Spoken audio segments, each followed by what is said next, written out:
Bills Mafia. Good morning to all of you.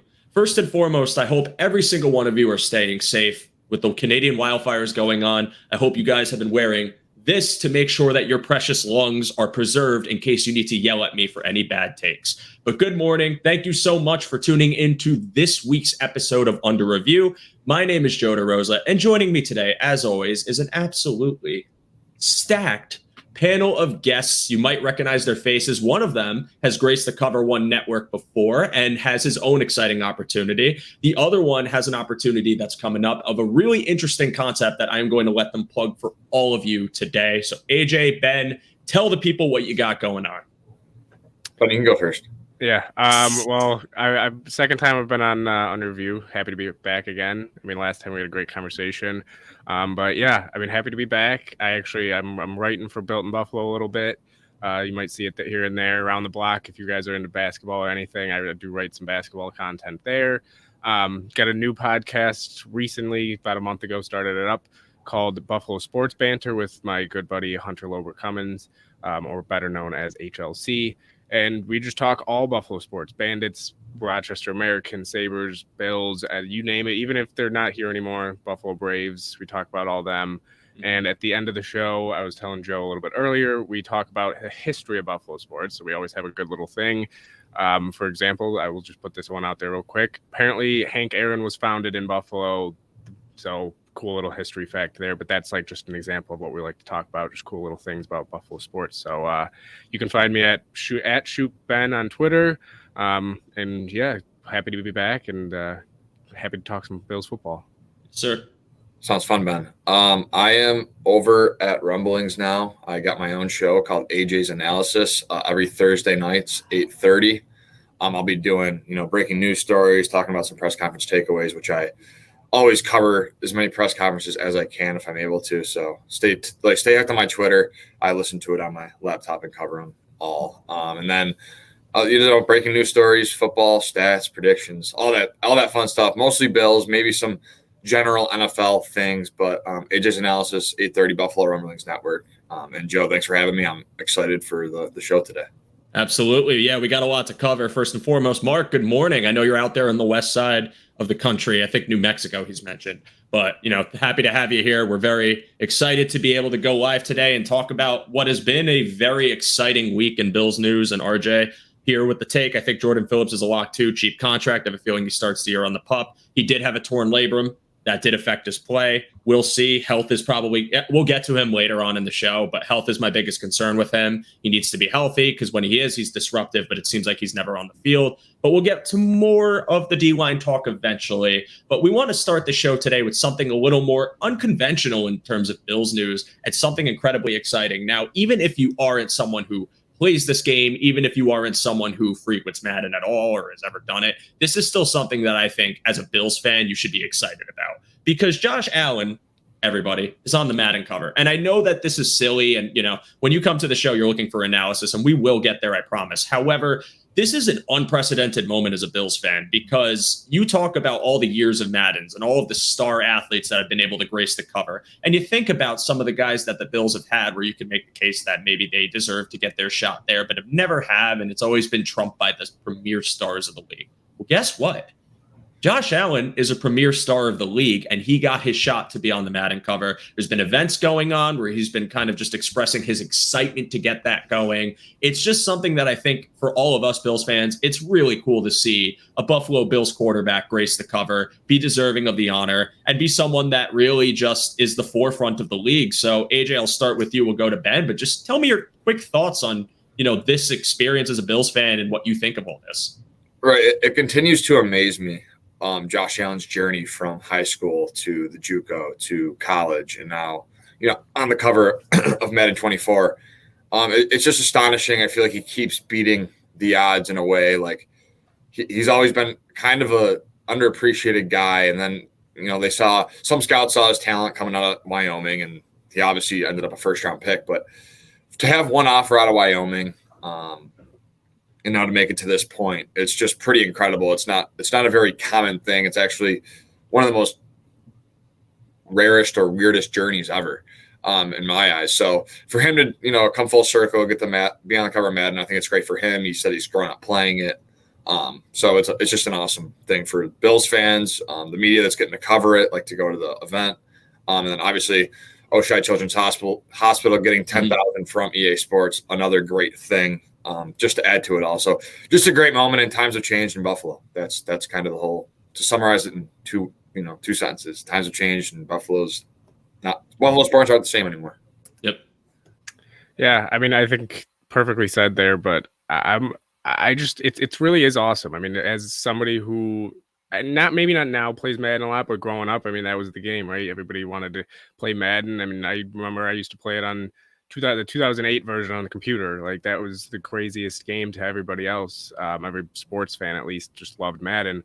But how fitting is it to have in a game that a lot of people say, it's football, but it might be an unrealistic game? How fun is it to have one of the players that does things that you were amazed by every game? I mean, he does video game like things, hurdling guys at 6'5". I mean, he runs guys over, stiff arms them to the ground, throws it 70 yards with a UCL sprain. Like, this guy deserves to be on the cover. He's proven it, I think, already to many, many fans, that he deserves this, and it is awesome to see him celebrate it. I mean, especially with the cover having the fans on it, that's special, and finding out that they actually are real Buffalo Bills fans that they called in to come do that shoot is really just amazing. So it's really awesome. As somebody who never thought they'd see the day with a Bills player on Madden cover, it's awesome to actually see it happen.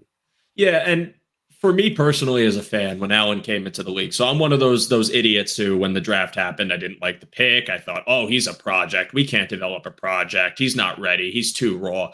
And, his first season obviously was a rookie year that left a lot to be desired, but naturally he got hurt. It's a transition period. Again, super raw prospect. You fast forward 2019, a little bit better, a lot of things to clean up, but you saw some sort of progression in his game, better throws, better reads, better decision-making, still using his legs. Not perfect, but also, it was a budding young offense under Dable that the best receiver was John Brown, and that's not a slight to John Brown. He had 1,000 yards. He had a great year. But when you're talking about like the alpha guy, that didn't truly exist yet until you get to 2020 when he takes that massive step forward. And to me, since then, I mean, I still think 2020 statistically is his best year, but he's been a top quarterback in the league each, of the last two seasons since. In this past year, accruing over 5,000 yards, over 40 touchdowns. The turnovers are pretty much the only valid argument I have against Josh Allen as far as just things he needs to clean up.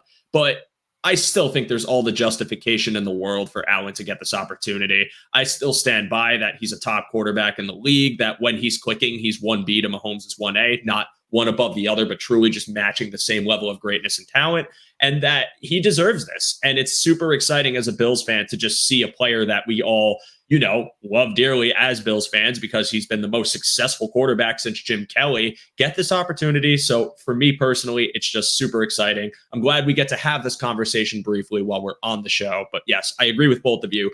Very exciting times to be a Bills fan. And I want to throw RJ's comment on here. I stopped playing Madden 5 years ago, but of course I'm getting the disc copy this year. Never would I have ever thought a Buffalo Bill would be on the cover of Madden. Yeah, my thoughts exactly. I haven't played Madden since 2016, but I'm getting that damn disc. You better believe it. That's going to go right back there somewhere. Like, you can't pass up on that if you're a Bills fan, because guess what? Like, when are we ever going to get this opportunity again to see one of our players get on the cover? And I hope it's soon. I hope I'm wrong. But, there's a rotating tandem of talent in the NFL that's marketable, and Allen got his shot. We don't know when this will happen again. So I encourage you as a Bills fan, if you don't play this game, to still get yourself a disc and just have it for the memorabilia aspect. But gentlemen, now we're all excited for that, but let's get into what's been a turbulent week in a good way of Bills news. And we're going to start with Mr. Ed Oliver's extension. Now, Ed Oliver was extended 4 years, $68 million total, with $24,528,000 fully guaranteed per over the cap. It is the 14th most expensive interior defensive line contract in the NFL. Now, I think, AJ, you started last. We'll start with Ben and go reverse order, but just tell me your thoughts on the price of this extension, and do you think it's worth it for Ed's output in the league so far?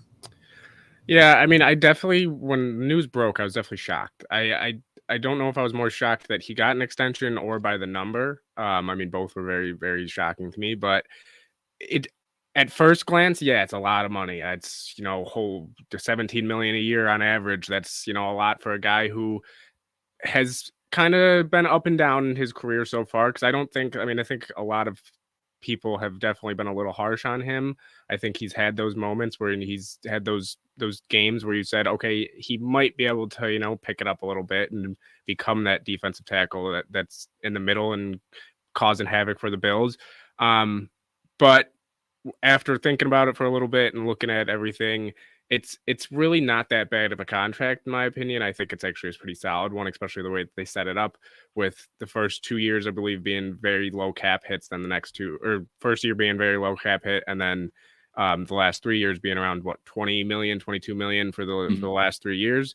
So I think it's a solid contract, and it doesn't necessarily handcuff you down the road. If Ed Oliver in 3 years isn't living up to the expectations, you can eventually move on from him and it won't hurt too bad. So I think the contract's good. I'm hoping that we'll have full season with Poona Ford or Daquan Jones next to him will help. And I think him being healthy will help. So I think there's a lot of different things in his when you're looking at Ed Oliver that you got to factor in when you're looking at this contract. And right now, I believe it's around 11th in the NFL for D tackles for per year at least. And in a year or two, he could be down to 16, 17, 18 with a lot of guys like Quinnen Williams wanting to get a contract extension. Chris Jones says he wants to really, get paid. So there's a lot of guys that are going to get paid. I think it's a solid contract. I'm, again, not sold on it. Definitely will need to see a little bit of improvement, but I don't like it. I don't hate it again. And Brandon Beane is doing what Brandon Beane does. Mm-hmm. I want to clarify real fast. So this came up too. Ed Oliver got a mid-range contract for a DT. DTs are well paid. Yes, his deal is about 17. So I had 14th on my list, but I've heard different things. So if anyone could actually give me the clear-cut answer, just based on what I looked up versus what other people look up, either way, the truth is it's in the middle teens for whatever you want to look at it. So in my eyes, I believe that's a fair value for Ed. But AJ, what do you think? Yeah, so I'm going to start with I do have some concerns just because of the fact that he hasn't proven it consistently. He's a first-round pick. I think for some fan to put it in perspective, if Ed Oliver was a second or third-round pick, I don't think there would be such a negative kind of aura around like some fans or like the contract and stuff. But I think he's going to improve. He has 2 more years to kind of prove it to Beane. I looked up his cap hit the next 2 years. It's going to be $4.9 million this year and $9.25 million next year. So it's essentially a 2-year commitment. Brandon Beane said himself in his press conference that he has plays that he has left on the field, that he needs to be a more consistent player. Ed Oliver has said himself he wants to outplay his contract. He never had worries about getting it done. So it looks like both sides wanted to get this done. It also comes into play, obviously, that the Bills have no defensive tackles under contract after this year. Mm-hmm. So getting a starting 3-tech in this league is hard already. So to extend the guy you drafted in the first round makes sense to me. But I do have concerns just because of the fact that he needs to get it done on a more consistent basis, especially on a rotation. You're more fresh. They have depth behind them. So if he can do it on a more consistent basis, I'm okay with it. And he has 2 years to prove that, which I think, Beane kind of has the same mentality. But Aaron Quinn had actually a really nice chart, and he's not that far off in terms of pressures and stuff like that. So it's a fine contract. I think I kind of overreacted at first seeing the number. And then when I saw how it was structured and there's an out after 2 years, I'm happy with it. I think it's good for the interior defense and the defense for the next couple of years. Yeah, and there's a point to be made first and foremost with Aaron's chart. I recommend you guys go to Aaron Quinn's Twitter and find that, because it just compares him to some of the D tackles in the league, some of the ones that are making top contracts, some of the ones from his class. And you look at it and his numbers are not far off at all from any of them. If anything, they're similar. There's certain things like I think his hurry percentage is higher than a lot of guys on there. I want to give you guys the chance to go check out their show and find it and let his work speak for itself rather than me doing it a disservice and breaking it down here. But I think Ed has played above average to good at best. And I don't mean that in a way that's like disheartening. I think Ed has dealt with a few things. One, the strength of the D-line around him, and 2, injuries. So like this past season, if I can pull up his numbers here real fast for you. Ed Oliver played in 13 games. And if you recall early on in the season, he dealt with an ankle injury. So now, one thing about any sort of defensive, really any position in football, is those sprains you deal with are going to mess you up. They're going to take away your explosiveness. They're going to take away your mobility. It's not going to make you as strong of a player, especially when burst is a huge part of your game, right?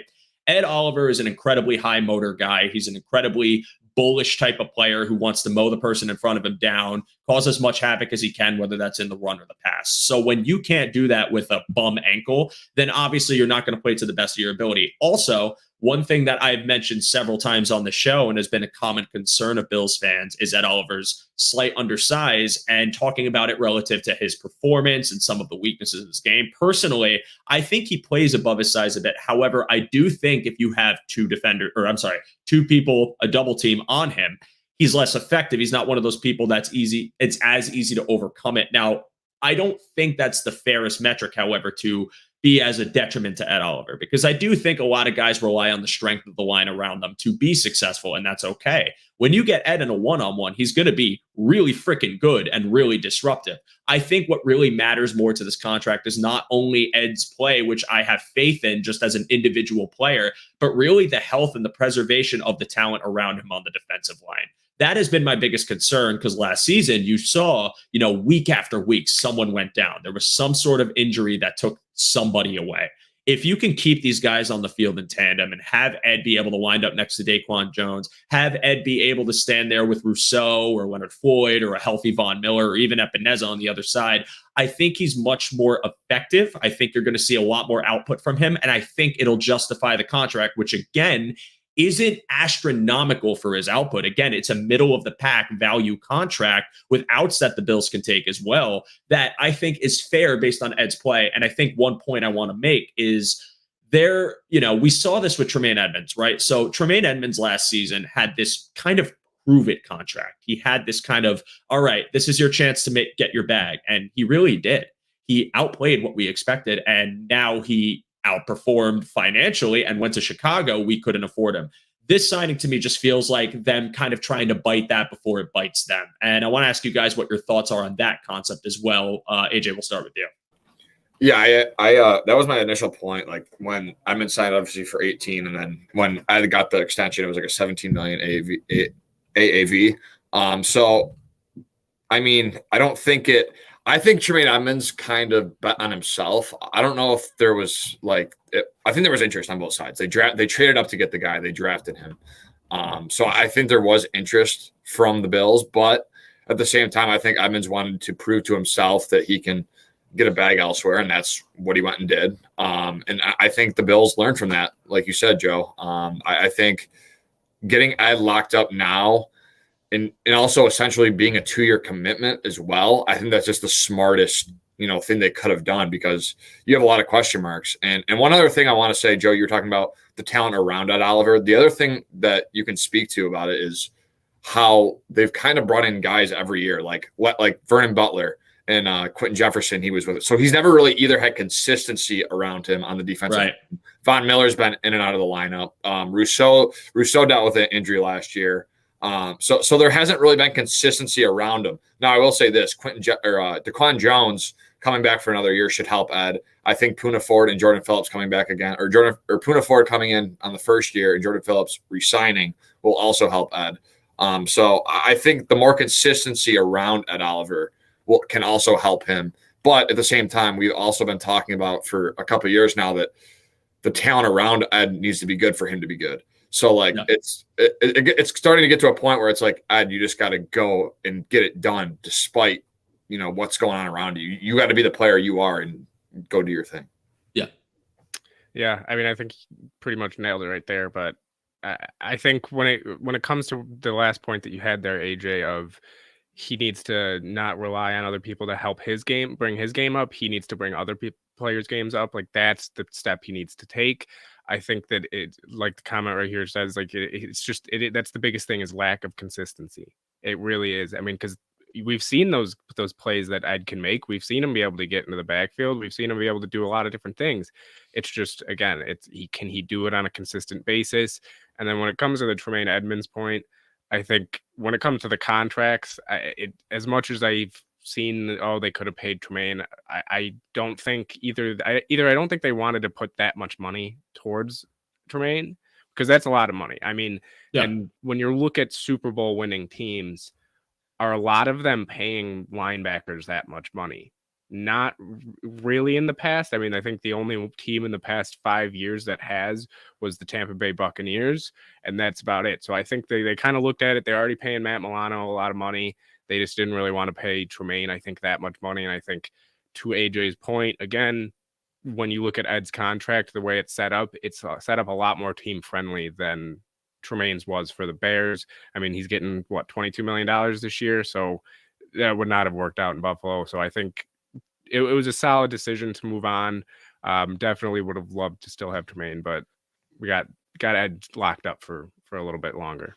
Yeah, I mean, Tremaine was a situation of just, they definitely had interest. They wanted to retain a homegrown player who plays a core position for the better part of 6 years. So, I mean, for me personally, I definitely understand wanting to make that move, but they got outplayed. They got outpriced. They had a team that was interested, needed a linebacker that just had more cap space. And that's the trick of the trade. That's the business. You're going to get outpriced sometimes. These guys that you want to keep won't always stay. And I think there's limits you have to set for yourself when you want to make extensions for guys like Ed Oliver, or this comment right here. That's another interesting one, Daquan Jones, which I think that extension should happen. I think, again, we talked about how before Ed's extension next year, there were no D tackles under contract.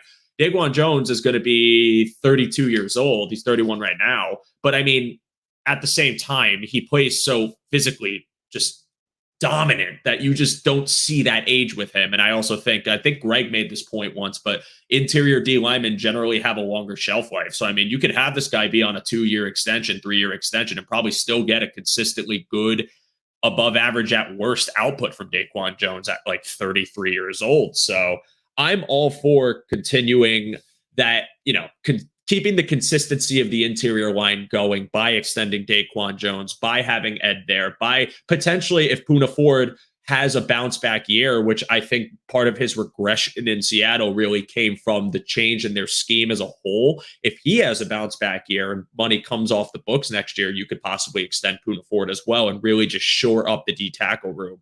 Maybe some contracts go and you're able to allocate that money to 3 core guys and then use some of your double-digit draft picks to go find interior depth in the draft next year, which I think is, if I had to be, a betting man, I'd say that's probably the plan. But great points, guys. I agree completely on everything. I think Ed's got to put a little more out there for us to be fully confident in the extension. But I do think at his best, Ed is a very disruptive, good defensive tackle at a very fair contract that if he does exceed the output he's had overall to this point, it's going to be worth its weight in gold. And then you're talking about a team-friendly deal for, team-friendly play, which is something I definitely want to see from Ed this year. So I think we are, as far as interior D line, as far as Ed, do you guys have any additional points you want to make? I will say this about Tim Settle. I will say this about Tim Settle. I think there is an avenue where he's not part of the 53 man. That's just like a depth piece that I think they can move on from with Ford and Phillips. I don't know. We'll see. I know they restructured him and saved $600K, so it'd be unlikely. But I just want to keep that in mind. Like Eli Anku could be what Tim Settle can be probably on a way cheaper contract. So just in terms of the interior, I think Tim Settle could be a guy that doesn't make the 53. I agree with that. Ben, what do you got? I mean, I was gonna say actually, that's one that for me, going into last year, I thought Tim Settle was going to be a phenomenal pickup. I really wanted to see him play a lot. His numbers aren't horrible. I mean, when he played, they're really not horrible especially compared to guys like Poona Ford or like Jordan Phillips. But yeah, I mean, it's going to be tough for him to make the 53 just with how many guys. I mean, there's going to be a lot of surprise cuts, I think. I mean, not even just on the defensive side of the ball, on the offensive side as well. So Tim Settle probably, if I'm looking at it, would be the guy that would be the odd man out right now among the interior defensive line. Yeah, it was a tough year for him. I had high hopes for Tim Settle as well. I have his stats. So first off, I didn't realize this. I thought he was older, but he's about to be 26. A 58.6 pass rush grade, a 51.2 run defense grade, and he played in 15 games. He had a single sack, 9 hurries, and 1 forced fumble. As interior depth, not great. But Could he get better in a second year in a defense? Sure. And someone made a point before about Eric Washington. So one thing I'll say is, obviously, when it comes to anything you try to like find blame in the sport, it's multifaceted. Very, very rarely is it you're going to put it on one guy. Like if you want to talk about blame being on Allen for the final interception in the Vikings game, I'd be like, yeah, Allen shouldn't have thrown that ball. I'll put that all on him. You could make the argument that Gabe's route wasn't great, but like Allen shouldn't have thrown that ball. There was no need to. That's pure blame. But when it comes to something like production, when it comes to something like the output of this defensive lineman in the scheme and how they're doing, I find it to be like coaching is definitely a part of it. But I also think there's other reasons. Again, we've talked about consistency constantly in this episode. We talked about guys coming in and out next to Ed Oliver. You know, our edge rushers going down with injuries this year. Vaughn tears his ACL. Rousseau goes down with, I think it was a ankle injury. Someone correct me if I'm wrong. And he misses a few games. Again, comes back, might not be 100%. Like this matters. You need to have the people around you be there to be able to establish this chemistry, to be able to establish your presence on the field, to be able to work in tandem with each other, as opposed to it just being a rotating group of people that you don't really trust to make those splashes on the edges and make your life harder up the middle. So it's multifaceted. And maybe with Tim Settle, it could be a step forward for him this year. I would really need to see it. Obviously, we all would. But I just, as far as confidence goes, not sure. I'm not sure, but I hope he can prove me wrong. Again, every week I say it, make me look stupid, make me look like an idiot. I do a good job of that already, but make me look even more so because I'm happy to be wrong. I open myself up to being wrong about a player's performance. So that is my take on that. Yeah. And yes. Joe, one more thing about like flipping to the offensive side of the ball real quick. They're doing the same thing with the offense. So they kind of went the Ty Nsekhe route, Darrell Williams route, Roger Saffold route, Quentin Spain route, where they're getting these like established veterans to plug and play. This year they went with Osiris Torrance, Connor McGovern, two guys that are younger. So I think on both sides of the ball, they need to find more consistency. They've been trying to do this plug and play stuff on both sides of the ball that hasn't been working. So I think on both sides of the ball, it's smarter to go younger and build that chemistry for Cromer and Washington. Yeah, no, fair, valid point. And again, I think you hit the nail on the head. I'm trying to find this comment. It gets buried in these chats, but chemistry matters. It makes a huge difference. You need to have confidence in whoever's next to you. When you don't have that rapport, and this goes for anything, like offensively, again, when we made points about like Khalil Shakir and Josh Allen, chemistry might not have been there yet. It's hard to trust these guys in such a quick, like fast-paced sport to, if you don't know them, if you haven't played with them, to really trust them, and it needs to be built up. I was trying to find a Dolphins fan's comment in here because we have a Dolphins fan who entered, guys, which this is a first time on the show. I think he deserves some spotlight. I know it might sound crazy, but Skylar Thompson is Josh Allen Jr. Did you guys know that? That's a pretty impressive take. Yeah, good one. And then he hit us with this. His favorite quarterback right now is Josh Allen. Pete, I'm loving this. I'm glad to have you here. Listen, we're a Bills-centric show, but Dolphins fans, Patriot fans, Jets fans, AFC East, AFC whatever fans, NFC fans, I don't care what you root for. I'm happy to have you here. Thanks for joining. Thanks for your take. Do I agree with it? The Skylar Thompson one, no, but I'll give you the Josh Allen one, sure. And for all of you guys, before we move on to our next point, just a quick reminder, please, drop a like on this video, subscribe to Cover One, drop a like on all of the live shows and all of the content that comes out on this channel. These guys put a lot of hard work in. It helps our channel immensely. And if you could all do us a favor, on all of our platforms, if you have the opportunity to subscribe to the podcast, please do so as well. There was like an RSS feed bug a couple months back that kind of, I think it like wiped out the subscriber base. So please subscribe to the shows, like the channel, just help the channel grow. It really means a lot to us. We really appreciate your support. I know there's about 73, 75 of you guys in here. I see some likes. Keep commenting. We're having an absolute blast. And let's move on to our next topic, which is probably the second biggest news of the week. And that is Leonard Floyd signing with the Bills. Leonard Floyd, still a very disruptive pass rusher at the ripe age of 30 years old. In his 2022 year, he had a 65.1 pass rush grade, 58.3 run defense. We don't need to talk about that. Played in, am I looking at the right? Yes. Played in 17 games, 9 sacks, 12 hurries. So one of the biggest things for me about Leonard Floyd specifically, apart from still being a very solid pass rusher, is his durability. I'm knocking on wood, but his durability, able to play a 17-game season this late in his career. He's known to be able to stay on the field. So Ben, I'm going to start with you. Just give me your thoughts on Leonard Floyd, the signing, and what it could bring to the Bills defense. I mean, I love it because it's a pure pass rusher, right? Pure, just gonna go after and get after the quarterback. And I actually do have from Cover One, they posted on Twitter his production from 2020 to 2022 among 78 players, guys who just have 2,000 plus snaps or more. When there's 5+ pass rushers, he ranks 7th in the league in sacks, 4th in the league in hurries, 5th in the league in pressures among guys that are eligible. And then even with 4 or less, he's still 10th in sacks total in the past 3 years. So he gets after the quarterback. And the other thing is he gets after them in crucial times, the red zone. That's the big one. Is he's tied for first for sacks in the red zone in the past 3 years. He's got 12 hits in the red zone, 20 hurries, and 31 pressures, which is 5th and tied for 5th for hurries and pressures. So I'm loving the signing. I think it's going to, especially because I don't expect Von to be playing right away. I expect him to start the season at least, maybe not on the PUP list, but maybe he just doesn't play week 1 and 2, just to give him a little extra time. So this is a huge signing, I think, to pair opposite of Greg Rousseau, not necessarily say, oh, Boogie and AJ Epinesa, it's all on you guys to fill in Von's role until he's back. So I love it. I think it's huge for them. And I think Leonard Floyd can really bring some energy, especially when he came here to win a ring. Like he said, he had opportunities to go elsewhere, make more money, but he wants to come here. He wants to win. He wants to play with Von again. And it's great in every aspect for this Bills defensive line and Bills team. Yeah, Ben, great point. I'll add just some of my thoughts. It's so funny to me because throughout this whole offseason, I feel like there's every couple of weeks there's a signing, and I'm like, oh, that's a signing of the offseason. Like, this is the signing of the offseason. Like, it just continues and continues and continues. So, like, I'm just going to group this Leonard Floyd signing in a grouping of one of the best signings of the offseason for the Bills and of free agency. $7 million base contract with incentives with 8, 10, and 12, 8, $500K, 10, $500K, and then if he gets to 12 sacks, $1 million.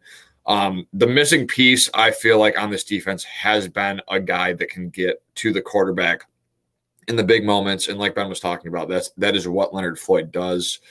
You're not going to need him to be, I don't really care about how he does in the run. I think Shaq Lawson's a good depth piece there. They have guys, Greg Rousseau's really good against the run. They need a guy that can get to the quarterback and finish. And that's what Leonard Floyd's done. I think I made the comparison. I compared it to the Mario Addison signing a couple of years back, where he got 3 years, $10 million, only ended up with 12 sacks in his 2 years and didn't even make it to his 3rd year. I expected more from Mario Addison in terms of, because he had 29.5 sacks before coming to Buffalo.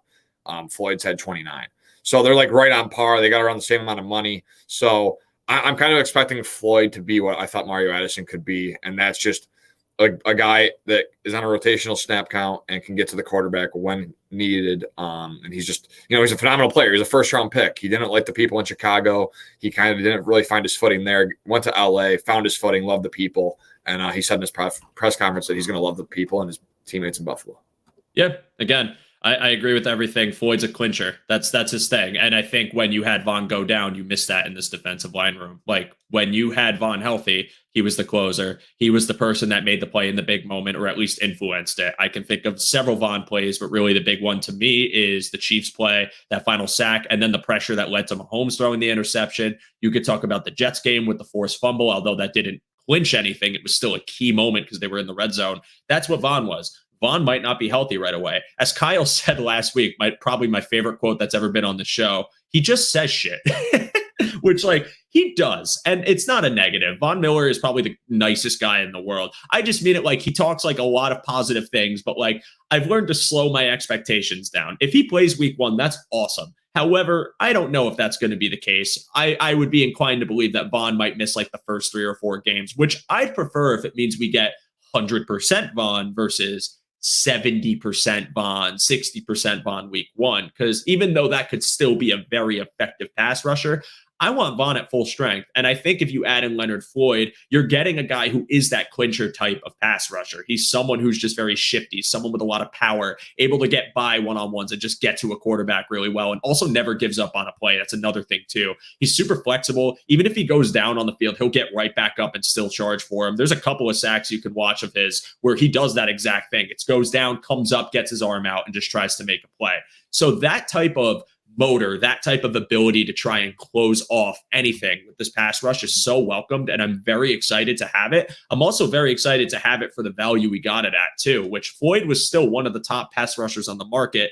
Greg's made this point several times, but people were asking why so late, because a lot of these veterans don't need to sign early. They'd rather sit, wait, probably get past OTAs, or probably go to the tail end, probably go like wait until the end of training camp, some a little earlier, some a little earlier than others as far as when they sign, but they're veterans. They've proven it. They have their regiments. They have their routines. So Floyd decided to sign now towards the tail end of OTAs, and now we got him. We'll get him for training camp, and I'm really excited to see what he does in this defensive defensive line, something where I feel like, again, it's just been a rotating issue of guys that are either playing an inconsistent game or going down with injuries, where when you have this guy who had 9 sacks last year and you add him in a room where Vaughn was definitely on pace to have maybe, you could call it 11 to 12 sacks. He was on a very consistent pace. Greg Rousseau had about 9 sacks, apologies. He had 9 sacks. And, he goes down with an injury. You could make the argument that he would have closed the year out with 11 had that not happened. These guys need to stay healthy, but if they do, then you're adding in another high motor guy that's able to close out on a quarterback and really just make this a much more effective defensive line. And the reason why I've narrated this episode, if you saw the thumbnail or the title, is like, how good could they be, is because I'm not going to, make my hardcore, like final like prediction now, because it's way too early and there's far too much variance, but they could be a top 5 defensive line if everything plays right. When we were talking about them last season, we were talking about a team that had so much depth, and they added Von Miller and they got another year of Greg Rousseau, and you were seeing Epineza be used as depth, which, by the way, Epineza had a sneaky good year. It's not elite, but it was sneaky good. And we'll get to that in a little bit. But I guess the question I want to ask you, Ben and AJ, I'll start with you, is just like, talk to me about like your outlook as a whole of this defensive line. When it's all working together, like what could you see this being, assuming everyone could stay on the field, at least for most of the year? Yeah, so the thing for me is Sean McDermott has never had, and I know pressures are just as important as sacks, but for this example, Sean McDermott in his tenure with Buffalo has never had a guy with 10 plus sacks on his defensive line, which I think is just astonishing because they've been a top 5 unit and elite every single year. Vaughn was obviously on pace last year until he had his injury, but still, I think that's crazy to me. The last bill to have it was in 2016, Lorenzo Alexander. That's the last bill to have 10 plus sacks. Feels like a long time ago.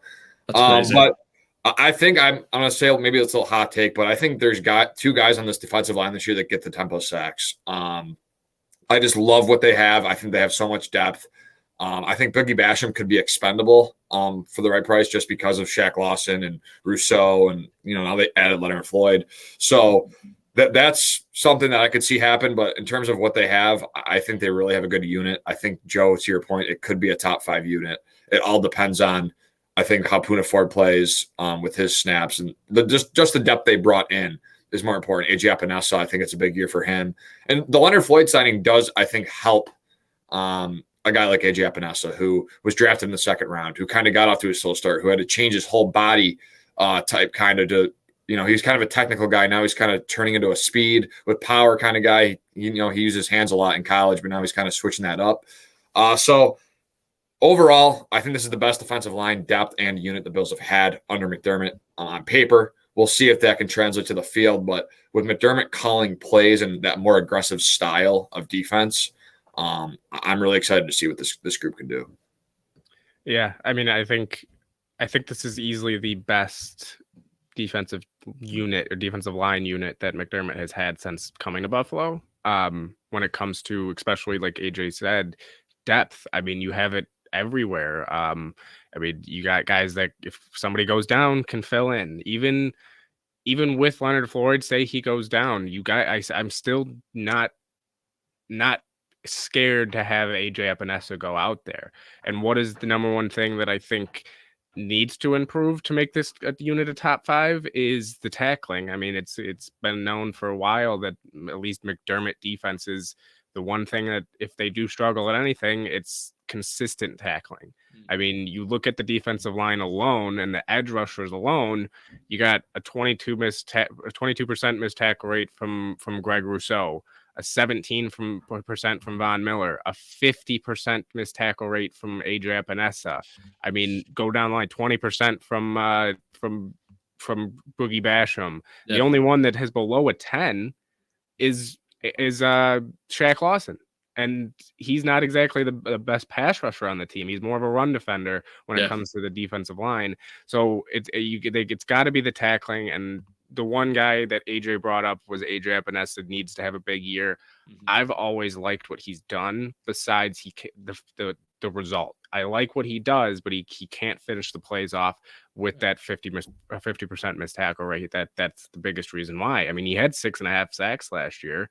He only played 240 snaps on pass rush on the passer. So I think AJ Epinesa is a guy that I want to really look out for. I mean, Boogie Basham even rushed the passer better than he ever has in the NFL last year. But it's just they got to finish plays off. I think Leonard Floyd will come in and help that out. So I'm excited to see this defensive line, excited to see what they look like at full strength. I'm hoping that a lot of them can stay healthy. So yeah, I'm excited to see what McDermott has up his sleeve now that he's running the show there on the defensive side. Yeah, and you guys brought up a couple names, a point I wanted to get to, which is simply who needs to step up. And I know it's a very general question, and we could obviously talk about the big guys, Von Miller, Greg Rousseau, Floyd, whatever. But yeah, when we get to that kind of lower tier depth, and you're talking about Epinesa, Lawson, Boogie Basham, especially assuming none of these guys end up getting traded, which never say never. You know, you never know if these guys are going to get moved in camp or something along those lines. But AJ Epinesa is 24 years old, right? And he had a 65.1 pass rush grade. You said 6.5 sacks, or did I get that right? I keep This is the worst part of my notes, is I make these things way too close together. So I apologize. That's on me. But a 70.4 pass rush grade, actually. And my thing with AJ is this past year, you saw some of those like flashes of what he could potentially be. And when Von went down, it was that his role to fill in. And there was a brief period of time where I was like, maybe this could work. I think it's another thing of consistency with Epinesa. Can he be a consistently effective pass rusher? Is he going to be able to be someone that you can put on those third downs and just be a clincher, be someone that can get home? And right now, I don't have enough confidence to say he could, but I think, you know, that leap could happen still. He's still young. He's still one of those project type DNs. Like for me, for someone who's been sitting behind the likes of Jerry Hughes and now Von Miller, if Epinesa gets his 4 games to start, we could be seeing some productivity out of him where I think he could be effective in the pass rushing game. And then if that starts out hot and then you bring in Von and then Von and him are working where it's got Von on a limited snap count. And then you have Epinesa kind of taking the majority until Von heals up and AJ's playing just a consistent game where he's just at least getting his pressures. I'm confident in that. And I think now bringing back Shaq Lawson, too, to offset some of the run duty because AJ Epinesa has a terrible run defense grade. If you can have someone to just kind of take that off his plate and let AJ just be a pass rusher if Von goes down, I could see him taking even bigger of a leap. Because to me, with Epinesa now, I don't think we're ever going to see like double-digit sacks, like a crazy all-pro year from him. But I could see him touching like, you know, the 9-sack range. And maybe in a perfect year, maybe he proves me wrong and he gets double digits with 10 or 11 or 10.5, whatever you want to call it. I think the potential is there. He's someone I want to see step up. And then, like you guys said, Boogie Basham, it's one of those things where this is a second-round pick. We did back-to-back DNs that year. We had a lot of high hopes for him. He was a power rusher, but he lost some weight. Can he be that in the NFL? Is he capable of being a true power rusher for this team? Someone that's going to take that step forward in year 3 and at least as Def be able to come in and take those plays, come in when Floyd or Rousseau take those plays off and just be a dominant presence still on that side of the line. That's to be seen. So, I mean, apart from those guys, do you have anyone you think needs to step up on this defensive line? AJ, I'll start with you. AJ, you're muted. All right, for me, sorry, it is Greg Rousseau. I think a first-round pick in 2021. He's going into his 3rd year. The 3rd year is the big year for me. I think he's shown dominance at times again, but he's really good against the run. He just needs to be more consistent still, I believe. Like I think there's still that next, level for him to get to. So I think Greg Rousseau, opposite Von and helping out Floyd as well. I think if you can get a 10+ sack season out of Rousseau, you're going to be looking at probably 40+ sacks across the whole defensive line. That's kind of where I'm looking at the threshold. So, yeah, Greg Rousseau for me, first round pick, third year, big year. I think obviously he will help himself get an extension if he has a really good year this year. So that's also on the radar. Probably starting next year. There might be in talks starting now, but next year they'll probably try and get it done. Big year for him. Yeah, first round pick. You use a first round pick on him. Hopefully he can take it to the next step. Yeah. Before I start, I want to say I don't know if you guys can hear it. My neighbor is actually reconstructing their whole house, so it's drilling right next to me. Hopefully you guys can't hear that. But yeah, Greg Rousseau was one that I was going to talk about, but I'll go to somebody else because I will say one point on Greg Rousseau. You could see him bumped inside a little bit here and there, especially on third downs when they're trying to get after the quarterback. You could see, Leonard Floyd, Von Miller out there with Rousseau, and maybe even Ed in the middle, just trying to get after him. Could see a couple different defensive line rotations there. But since AJ, you did Rousseau, I just want to talk about Ed Oliver again. I mean, that's the guy for me that needs to. He has to step up. We talked about him with the contract, but he's really got to step up, especially on those big time plays on third downs, on short yardage situations. I know he's not supposed to be the best run defender, but he's still got to, at least be able to. I mean, you're getting paid $17 million a year. You got to be able to make plays here and there. So it's for me, it's Ed Oliver on the interior defensive line that's got to step up. And then, as AJ pointed out, I mean, Greg Rousseau on the outside has got to step up. If he can get 10+ sacks, that's huge for this defense. I mean, he's now able to learn from Von Miller and Leonard Floyd. So I'm looking to see some steps taken by him.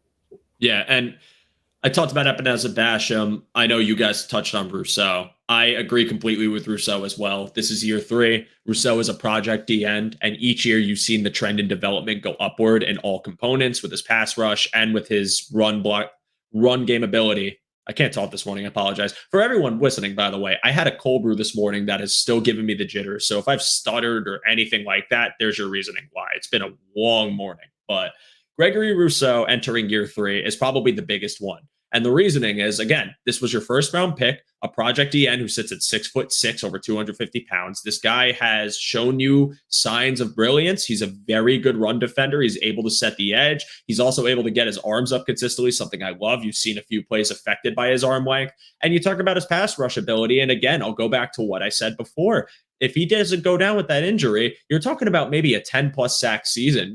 I noticed with a few Bills players this year, the what if game is something we shouldn't play, but you look at like Gabe Davis, how he went down for 2 games. You look at Rousseau, who went down for, I believe, 3 games. My computer froze, so I lost my game count. But I see it as we were very close to having completely different discourse about these players, where Rousseau, we're talking about, I hope he takes that step forward. But if Rousseau closed the year out with about like 11 sacks, maybe a little bit of a higher run defense grade, I'm thinking we're talking about this guy potentially being an all-pro player, and I still think he could be. I think that's the ceiling for Gregory Rousseau, with just his talent, with his size, what he's able to do on the edge.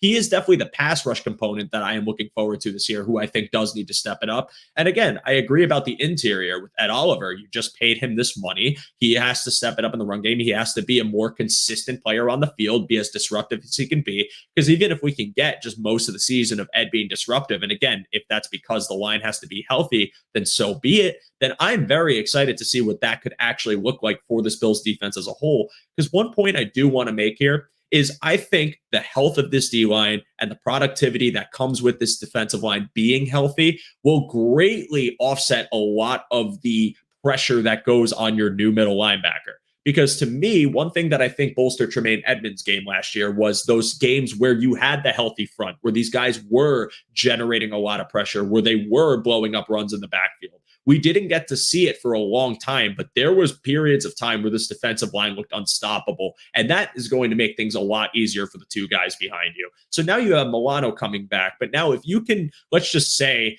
in a vacuum, Dorian Williams, just wins this job, and you have this rookie going into your middle linebacker spot, I would be very, very excited and much more encouraged at the potential of whoever is inheriting that role, be it Williams, be it Tyrell Dodson, be it Terrell Bernard, Balin Spector, whoever.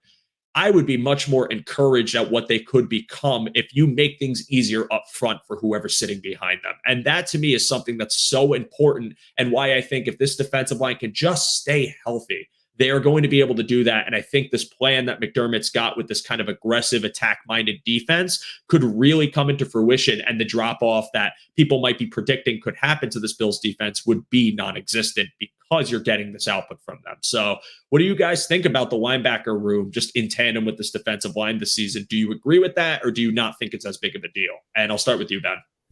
Yeah, I'm actually very excited to see this linebacker group. I know obviously you're going to see a drop off. I mean, it's just a given when you get a guy like Tremaine Edmonds leaving. But the one guy that I mean, Dorian Williams was the guy that, I mean, I talked about a little bit before even the draft, was saying that I liked what this guy brought to the field. I mean, he can fly around the field. I mean, if you watch his tape, he just flies across the field. Maybe not, the smartest guy, because he's still relatively new to playing that middle linebacker role. So he's going to have to learn, especially at the NFL level. Even if he was playing middle linebacker his whole career in college, there's still a learning curve coming into the NFL. So I'm excited to see Dorian Williams. I'm excited to see Tyrell Dodson too get his shot. I mean, we've seen him a little bit, but he's a guy that I'm excited to see, especially next to Milano. I think any linebacker next to Matt Milano has his game elevated as well, even Tremaine Edmonds. And I'm excited to see with what this defensive line, if they can open up the gaps there and let the linebackers get through and just fly through the gaps and get through it. So I'm excited to see them. There'll definitely be, especially early in the year, the one thing that I think we need to be cautious about is getting ahead of ourselves, especially the first 4 or 5 weeks. If Dorian Williams struggles or if Tyrell Dodson struggles, they're still, like we said, they haven't played a lot of middle linebacker in their career. And now they're all of a sudden expected to fill the role of Tremaine Edmonds. It's not an easy task there. So I think we'll have to be a little bit patient with them and say, all right, like they're going to there's going to be a little bit of a learning curve here. There's going to be maybe some bumps and bruises there along the way. But, they still, I believe that McDermott will get them right, get them learning, and get them being able to play some good football on the defense side of the ball there. And you just put up the comment actually about Ed Oliver playing defense, or Rousseau playing defense tackle.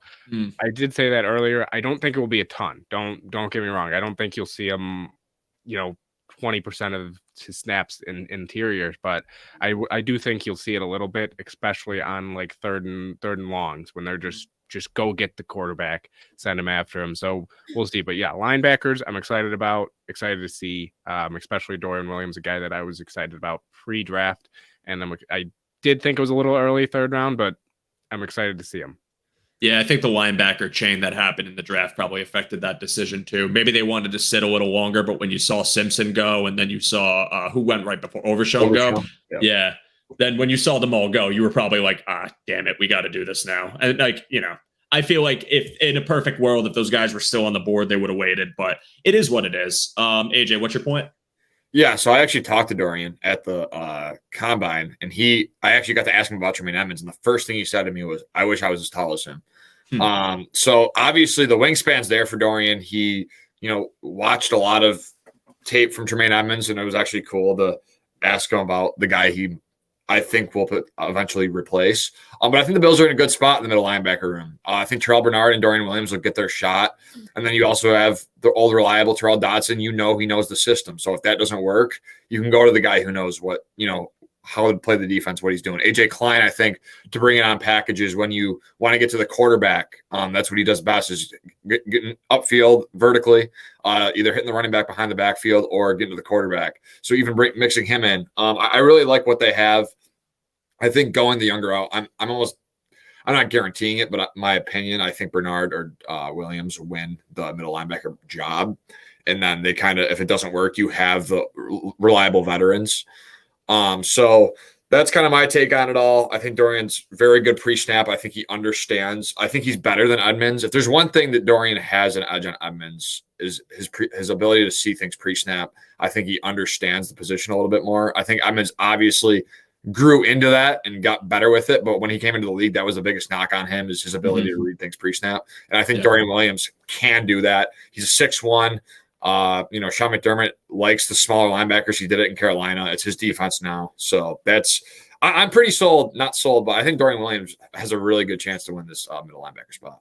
And I think about Babbitt's comments on the linebacker room and the position in general. Again, we talk about size. We talk about being 6'5", 200 plus pounds. It matters. It absolutely does. I think it was, I'm blanking on the name, but I saw a tweet yesterday about how, NFL's a genetics game. It's really just your size puts you at a huge advantage and then you work from there. But I also think, like what Babbage said, it's about playing above your size. It's about just the game you play. And if you're 6'1", but you act like you're a Tremaine Edmonds wingspan with 6'5", then does it really matter as much? Because if you're still kind of keeping that level of play high, and Dorian Williams was someone coming into the NFL, one of the strengths with him was, again, you talked about like his pre-snap rating, but also his pass coverage ability with his wingspan is very good. The issue with him is really shedding blocks. So if you're talking about concerns for the run game, then I definitely agree in that component. But I think him as a pass protecting linebacker, I'm honestly really excited to watch him. And I think that kind of aggressive torpedo style linebacker that you see with him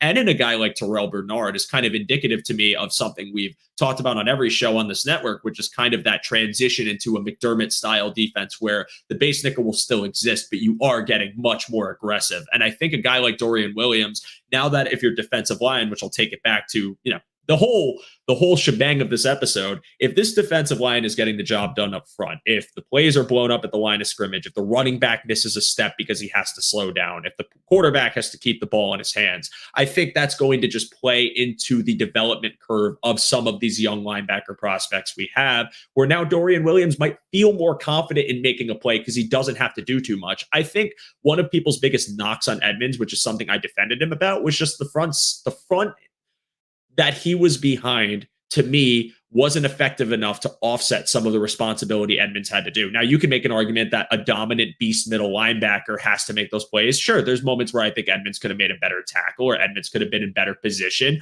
or taken a better angle on a run. But there's also situations where it's like not really on him if it's his mess to clean up. If you're talking about a 200 plus pound running back coming at you full speed when you have to sit on your feet and wait, it's a difficult play to make. And while you want to see that, it's something where I'll fault the people who let him get to that point more than I'm going to fault the guy who just got ran over. While I'd want to see him make a play, I'm not going to totally put all the blame on him. So if you're able to shore this D-line up, I think it makes a guy like Dorian Williams, Terrell Bernard, kind of a project type middle linebacker, all the more tantalizing, all the more, enticing to bring in and let them play and see how they develop with that confidence of knowing that what's in front of them is a bit short up. So I do want to move on to the next point. And that is, wait, Ben, did you have one more thing you want to say? I'm looking at our private chat. Yeah, no, I got one more thing about just the linebackers real quick is to both your guys' points about Dorian Williams, right? The major thing that everybody's concerned with is the downgrade in size from linebacker from Edmonds to Dorian Williams. But to AJ's point of when McDermott was in Carolina, they didn't have big linebackers. Luke Kuechly was not a big linebacker. Thomas Davis was not a big linebacker. They had guys that were very instinctual when they played the game, which Dorian Williams, what does he do well? He flies around the field and he may not know the ins and outs of being a middle linebacker, but it's just he has the feel for the game. When you watch him, where the ball goes, he goes. He's going to fly across. He's going to make plays. And the other thing about, you brought it up with Tremaine Edmonds, people, got a little annoyed sometimes with coverages with him. He was a bigger body, so wasn't able to, and as great as he moved for 6'5", I mean, he moves unbelievable for a guy his size. But when it comes to comparing him to Dorian Williams, I think in coverage, Dorian Williams will move better, move faster, move more fluidly. That's what you're seeing with Dorian Williams, is just the fluid movement of him. And I think it will end up being, in a McDermott-style defense, maybe a little beneficial to have a guy like that can move around the field a little bit better than Edmonds did. And obviously the size will be missed from Edmonds, but I think Williams brings things that Edmonds couldn't do, and there's things that Edmonds could do that Dorian Williams couldn't. So I think you'll see a little bit of a change in how the middle linebacker spot is played, but I think by week 7, people will be happier with this Dorian Williams pick, especially after from how happy they were after the draft. Not many people were exactly too happy with the Dorian Williams pick, but I think people will be very pleasantly surprised with him. Yeah, I mean, and another thing too is, Edmonds was a first-round pick. Dorian Williams was a late third. Like, the same thing with Terrell Bernard. Like, this team, I think the thing too is we talk about, oh, these guys were third-round picks. We're picking at the bottom of the third round most of the time. This team's good. They're going to have those later, like, early fourths. Like, to me, it's more of a let's just see what he's got, because if it's good, it pays dividends. And if it doesn't, it doesn't. Like, this guy wasn't taken in the first round or second. It's not the expectations we had for someone like Tremaine Edmonds. So for me, I'm a bit more forgiving if Dorian Williams or Terrell Bernard or Dalen Spector, whoever wins the role, has a bit of a learning curve. And I know Nikki in our chat right now, he had a pretty bold take here. And he says, I think Dorian Williams wins the job by week 4. I could see an outcome where they try to rely on a veteran. Maybe if you want to go with a Tyrell Dodson, maybe if you want to give the job to AJ Klein just to hold it down. But if their play is just so below average to not good that you just don't feel like they can shore that position permanently, then take the shot with the rookie. Give him a chance. And maybe Dorian Williams is that guy. Maybe Terrell Bernard is that guy. I think Terrell Bernard for me is more of an like an offensive defensive player. I feel like where he's going to shine is just being there in the pass rush game, where if they have these blitzes that they just put him in one of the gaps, I think he's going to get through and make it happen. I think that's really like his bread and butter, but he's also athletic enough to play coverage, maybe as a weak side linebacker, def for Milano. God forbid Milano goes down. So for me, with Dorian Williams, I could see this happening. Will it happen? I won't predict it. I don't know. I'm not, Joe Stradamus over here, but I would love to see it happen. And if it does, then that'd be fantastic, because it just gives you some more continuity on the defense. So with that being said, gentlemen, I want to move on to the final point today. We've talked about the things we are looking forward to with this defensive line, talked about all positives, but we got to be realistic here. We can't be all rose-colored glasses, and we have to talk about concerns with this defensive line. We need to prepare ourselves for things that could go wrong. Now, my answer is going to be obvious because I've said it about 100 times in this episode, but AJ, we'll start with you, go to Ben. Give me your concerns over the defensive line structure now. What do you think is something we need to look out for and hope doesn't happen, or something that could happen but could be overcome as well? Yeah, I think it's still the question is still going to be what production they get behind Von Miller. And if they don't have Von Miller, because Von Miller's only getting older. He's coming off an ACL, an injury. He's coming off an injury at that age. It's kind of hard to fully bounce back. I think it's, for me, just Leonard Floyd or Greg Rousseau. Both of them need to step up. And I have concerns that they might, they might not.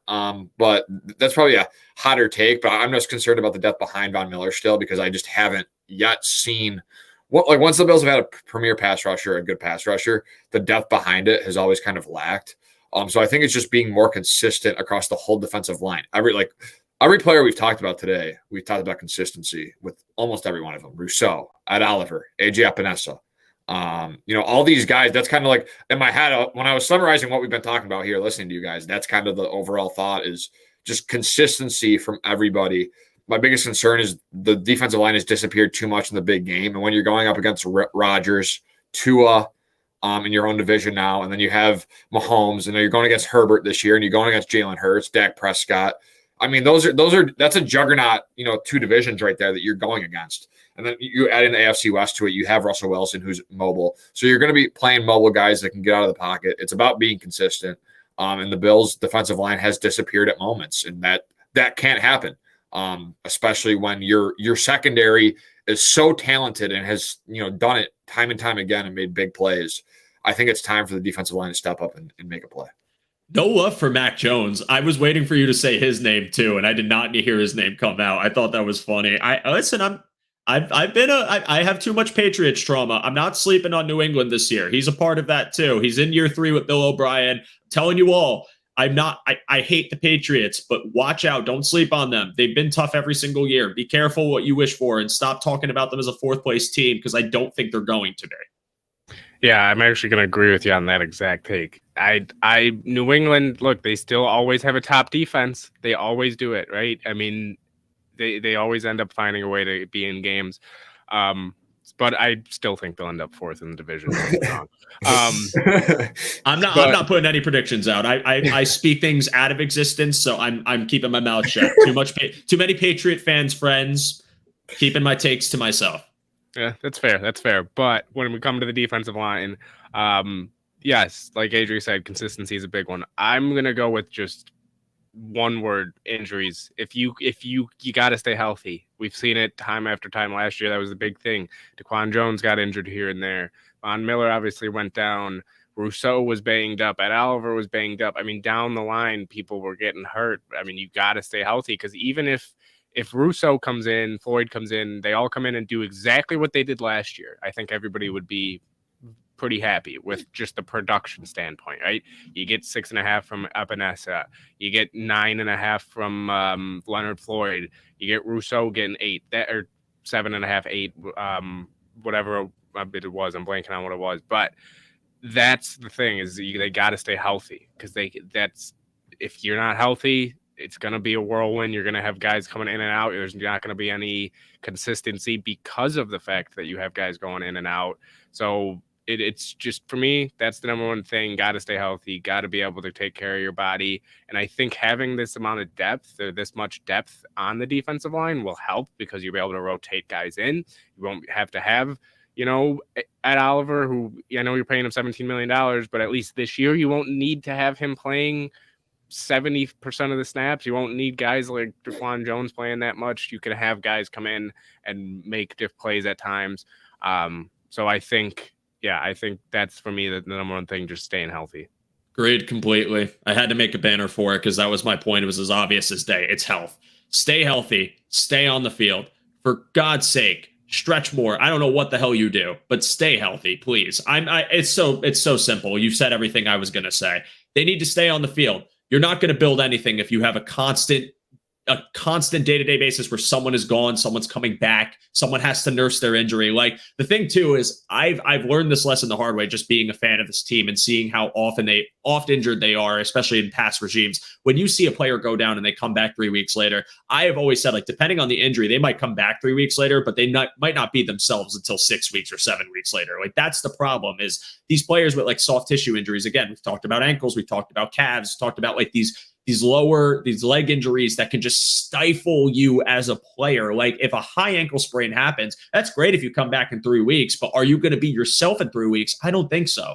They need to stay healthy. These people need to stay on the field. If you want to have a successful rotation where it's by choice, by preference of whatever the offensive situation might be, if you really want to have that really vicious pass rush to, handle a 3rd and long, or if you think it's a 3rd and 2 and you need your best run defenders, I want to have the flexibility to rotate guys in and out because everyone's available, versus, well, we got to get this guy even though his run grade's poor because it's 3rd and 2, we got nobody else, or we got to call someone up from the practice squad who's completely unproven.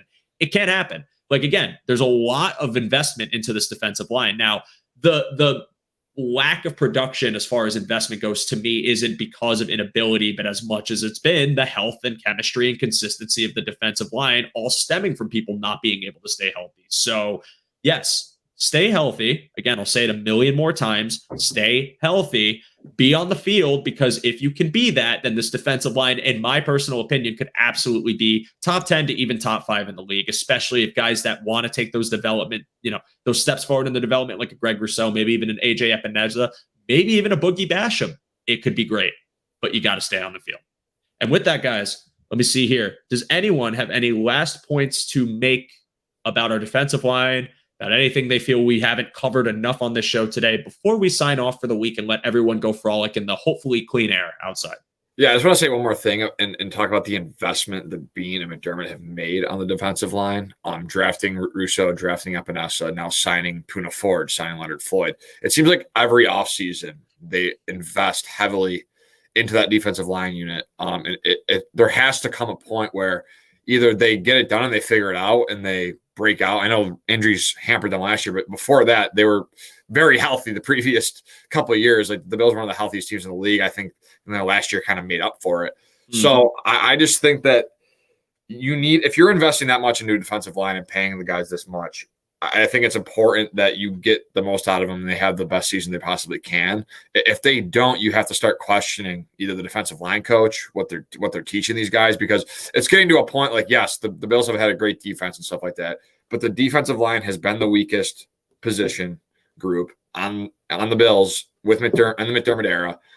So it's a big year for that, because now that McDermott's putting the pressure on himself and calling the defense, I think it even further puts the pressure on this unit and this coaching staff to figure it out, because they've been, last year you saw it with Von Miller when they beat the Chiefs 38-20 or, whatever it was when they won that game. Von Miller showed up, he made big plays and got it done. So I just think when you invest so much into something and you're not getting the results, there has to come a time where either you figure out or you need to make changes. And that's kind of where I'm at. Yeah. Ben, what do you got?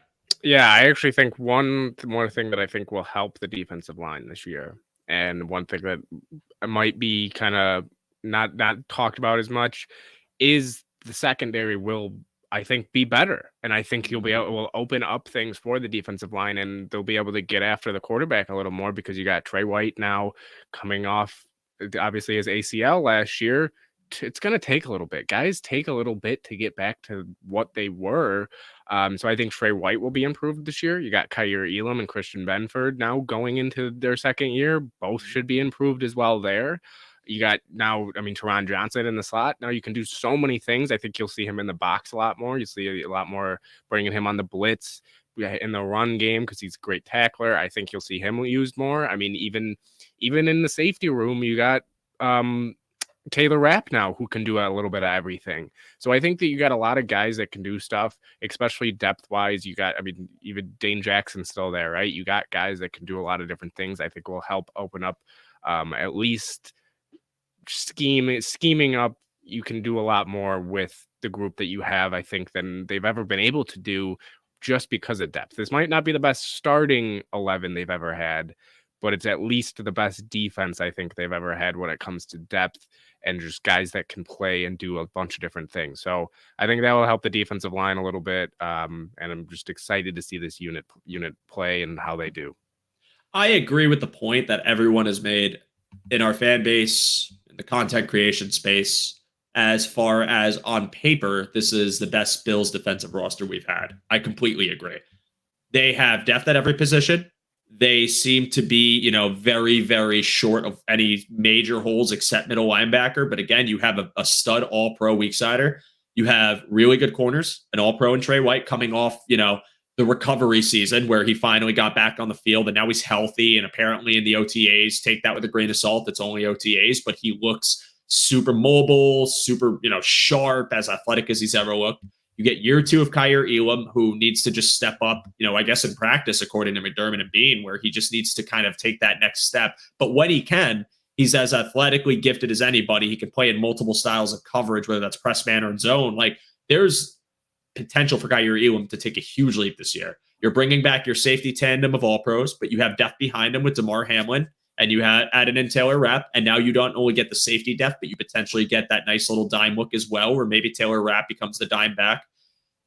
It, on paper, is a very good roster, but on paper only matters so much. Again, I talk about it with teams in our division. On paper, these rosters beefed up. Are they going to live up to what they look like on paper? But that same thing has to be said about the Bills defense. On paper, we look really good. We have plenty of pass rush depth, plenty of secondary depth. Ben, I agree completely with the point that I think their secondary is strong, and it was strong last year. I think there's reason to believe that it will continue that trend this year, and should it do so, I think that makes things significantly easier for your defensive line, because if a quarterback's got to hold the ball, if a quarterback's not able to see anyone go deep, or there's just good coverage all across the field, in the middle, on the boundaries, then you're talking about a defensive line that maybe, if for whatever reason Von's not healthy, maybe Floyd's not performing, maybe Epeneza's in and needs more time, maybe the interior's not taking as quickly, whatever the reason may be, that extra second might as well be a million seconds when it comes to holding a ball in the NFL. And even if this defensive line, for whatever reason, performs above average, if that secondary can hold up against some of the top offenses in the league,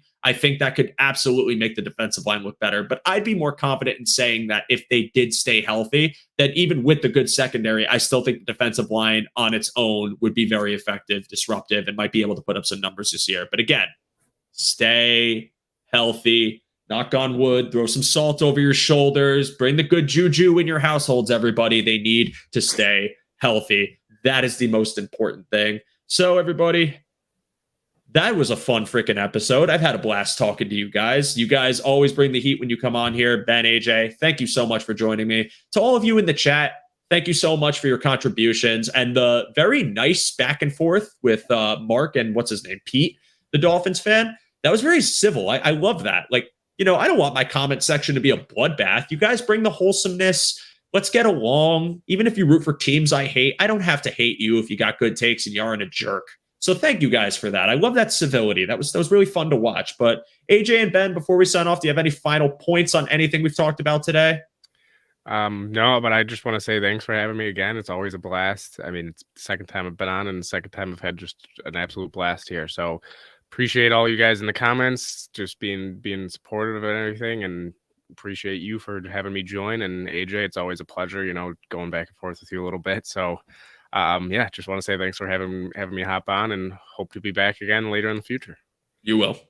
Yeah, thanks, Joe. I really appreciate it. And you know, one more point about the on paper stuff. Last year, the Broncos and Raiders on paper were supposed to be like playoff teams, and that whole AFC West division actually was the talk of they all got better, you know. So right now, a lot changes from now until, you know, the start of the season. So there's and neither of them made the playoffs, and the Chargers got bounced by the Jags and blew a lead. So you know, it's harder than it looks. Joe, again, thanks for having me on. Awesome talking football. Ben, it was fun doing a pod with you again. And yeah, AJ's Analysis Thursday, 8:30 on the Buffalo Rumblings Network. So come on, tune in. I'm probably going to get someone from the beat who's at minicamp to come and talk about what they saw. You know, maybe probably some Diggs talk, because he's going to be there, and we'll see how he looks. And you know, Gabe Davis, who's looking good behind those two guys. There's a lot of questions that will start to get answered here in the coming months. So I'm excited.